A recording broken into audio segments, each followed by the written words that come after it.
Oi, pessoal, eu não sei se vocês viram essa matéria que saiu no Migalhas e em outras mídias, né? O que ela fala? A ONU cobra Brasil sobre regras anticorrupção em escritórios de advocacia. Isso está dando o que falar, que é justamente por conta de uma convenção da ONU contra a corrupção, em que o Brasil ele é signatário desde 2006, desse tratado, dessa convenção, e lá ela traz algumas exigências para os países signatários, e no caso para o Brasil, né, no sentido de que o Brasil ele deve implementar mecanismos específicos para prevenir a lavagem de dinheiro. Isso não aconteceu até agora. A única coisa que se tem de informação é que os cartórios já fizeram uma implementação de algumas medidas referentes a esse assunto, mas que os escritórios de advocacia que fazem parte, né, desse rol de empresas jurídicas que deveriam estar atendendo, não estão. O que acontece? Esse relatório ele aponta, né, que só os cartórios fizeram isso e que lá no documento está expressamente colocado que o Brasil ele deve regular as obrigações de advogados e outros profissionais jurídicos independentes no tocante à prevenção e lavagem de dinheiro. Isso ainda não foi feito e o Brasil vem empurrando e vem discutindo com relação a isso. Para a ONU, a ausência de regulamentação específica, né, para os escritórios de advocacia, ela dificulta o combate de lavagem de dinheiro no Brasil. Ela recomenda, então, que esse país, no caso o Brasil, né, adote normas claras referentes a essa questão e que deve ser conciliado com o sigilo profissional, né, por conta até das responsabilidades que advêm desta questão. E que nesse caso, né, por outro lado, a OAB ela já veio, né, em resposta, a OAB Nacional, né, e trouxe a resposta no sentido de que sem sigilo não há direito de defesa assegurado e que o cidadão é mais importante do que o Estado.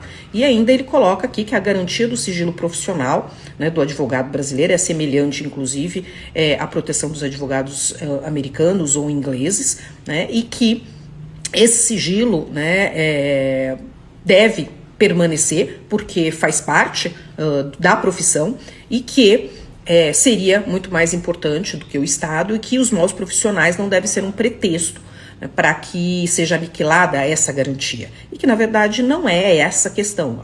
Na verdade, é a compatibilização que precisa ser feita, ao meu entender.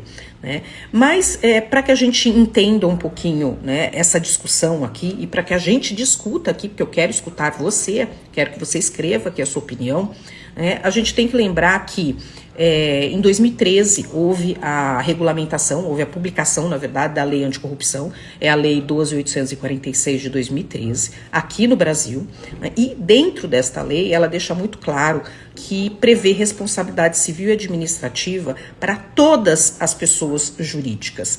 E todas as pessoas jurídicas incluem os escritórios de advocacia, sim, porque são pessoas jurídicas, né? Então não há muita discussão hoje no sentido de que essa lei anticorrupção, nossa, não alcançaria os escritórios de advocacia, até por conta dos riscos de responsabilização por essa lei.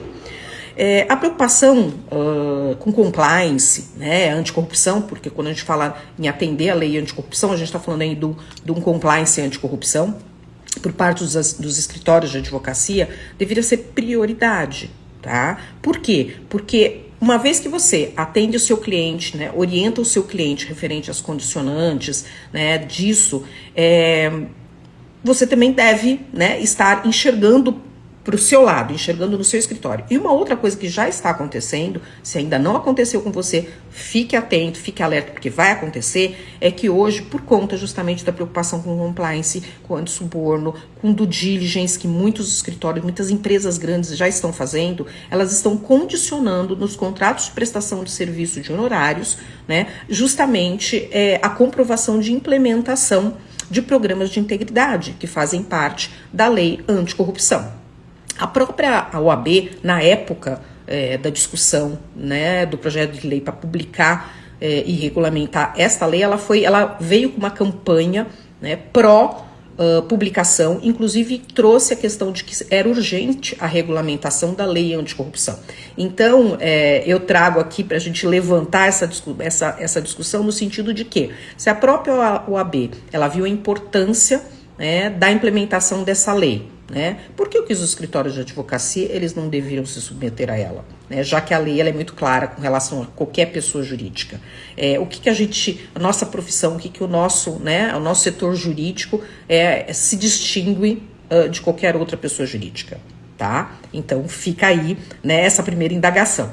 A outra questão, que eu acho que é uma questão principal aqui, né, é como a gente deve, então, compatibilizar. Porque uma coisa, né, uma lei, um regulamento, ele não se sobressai sobre o outro. Então, hoje a gente tem que estar tomando muito cuidado com essa compatibilização. A gente deve, sim, achar uma forma de compatibilizar, né, essas leis. Aí eu já trago inclusive a LGPD, porque houve essa discussão no passado também nesse sentido, porque que os escritórios de advocacia e os profissionais advogados não deveriam, né, porque eles precisariam estar implementando as regras da LGPD, já que eles têm a questão do sigilo profissional e devem assegurar ali o sigilo das informações do cliente. Né? E, de novo, uma coisa é uma coisa, outra coisa é outra coisa. A gente deve, sim, atender. E aí, essa questão, como compatibilizar, né, por exemplo, o sigilo profissional, que é o que a OAB traz como defesa, e é que muito advogado eu já escutei falando sobre isso, né? Então, como que a gente compatibiliza? Sigilo profissional, né, e a proteção das informações do cliente, que já faz parte ali do Código de Ética, por exemplo, com os princípios de transparência, prestação de contas, ética e integridade profissional, né, trazido pelos mesmos diplomas legais. Então, é isso que a gente precisa compatibilizar. E por que isso? Porque hoje, muito diferente do passado, né, nesse cenário atual, o que o mercado e o que o cliente quer, que é isso que eu falo muito, a gente tem que enxergar o que o cliente e o que o mercado está pedindo de nós, profissionais do direito, o que eles pedem hoje e o que eles têm mais preocupação hoje é com a atitude, com as ações, né, daqueles profissionais, daquelas empresas que estão trabalhando para eles, que estão fazendo aquela atividade, em defesa dele ou não. Então, ou seja, hoje é muito mais importante o como fazer do que o apenas fazer. Hoje o mercado e o cliente ele não quer mais saber, olha, eu quero só o resultado. Eu quero saber como está sendo esse processo. O que você está fazendo como profissional do direito, né, como advogado, seja dentro de um escritório de advocacia ou não, tá? E aí como pessoa jurídica ou não. De que forma que você está fazendo esse trabalho.